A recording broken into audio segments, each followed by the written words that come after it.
ನೀವು ಕುಟ್ಟಿದ ಜ್ವಾಳ ರೀ, ಹಾಂ ಅದು ಹಣ್ಣಾಗಿ ಕುದಿಸ್ಬೇಕು. ಹಾಂ ಚಂದಾಗಿ ಕುದ್ದಿಂದ ಗಜರಿಕಾಯಿ, ಬದ್ನಿಕಾಯಿ ಮತ್ತು ಗೆಣಸಿನಕಾಯಿ ಅವು ಮೂರು ಸಣ್ಣ ಮ್ಯಾಗಿನ ಬೆನ್ನು ಹೆರ್ಚಿ ಕುದಿಸ್ಬೇಕು. ಕುದಿಸಿಂದ ಅದು ಎಲ್ಲ ಕಿವುಚಿ ಅದು ಮಿಕ್ಸ್ ಮಾಡ್ಬೇಕು ರೀ. ಮಿಕ್ಸ್ ಮಾಡಿಂದ ತಪ್ಪಲು ಉಳ್ಳಾಗಡ್ಡಿ, ಕೊತ್ತಂಬರಿ, ಒಂದು ಬೆಳ್ಳುಳ್ಳಿ ಅವೆಲ್ಲ ಕೆಂಪು ಪುಡಿ, ಉಪ್ಪ, ಚಲೋತ್ನ ಎಣ್ಣೆ, ಖಾರ ಪುಡಿ, ಒಂದು ಹೂರಿನ ಹೋಳಿಗೆ ದಪ್ಪಾಗಿ, ಒಂದು ಸಜ್ಜಿ ರೊಟ್ಟಿ ಅವೆಲ್ಲ ಹಾಕಿ ಚಂದ ಕಿವುಚಿ ಮೆತ್ತಗಾಗಿ ಹಣ್ಣೆ ಮಾಡಿ ಕಲಿಸ್ಕಿಸಿಂದ್ರ ಗುಂಡು ಗುಂಡು ಉಂಡೆ ಮಾಡಿ ಏನಂತೀರಿ ನೀವು ಅದಕ್ಕೆ? ಅದು ಮುತ್ತಿ ಐತೇವ್ರಿ.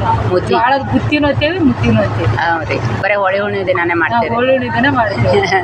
ಹೋಳಿ ಬೆಳೆ ಏನ್ರಿ ಅದ್ರ ಬೇರೆ ಏನು ಇರಲ್ರಿ ಅದಕ್ಕೆ? ಹೋಳಿ ಹುಣ್ಣಿಮೆ ದಿನ ಅಂತ ನಮ್ಮಲ್ಲಿ ಬುತ್ತಿ ಬಾನತ್ತೆ ನಮ್ಮ ಊರ ಕಡೆ ಐತೆ ಅದು. ಹಾಂ ರೀ. ಅದನ್ನ ಮಾಡ್ಕಿಸಿಂದ್ರ ದೇವ್ರ ಮುಂದೆ ಪೂಜೆ ಮೀಸಲ್ದಾಗೆ ಮಾಡ್ತಾರೆ ಕಡೆ ಸೈಡ.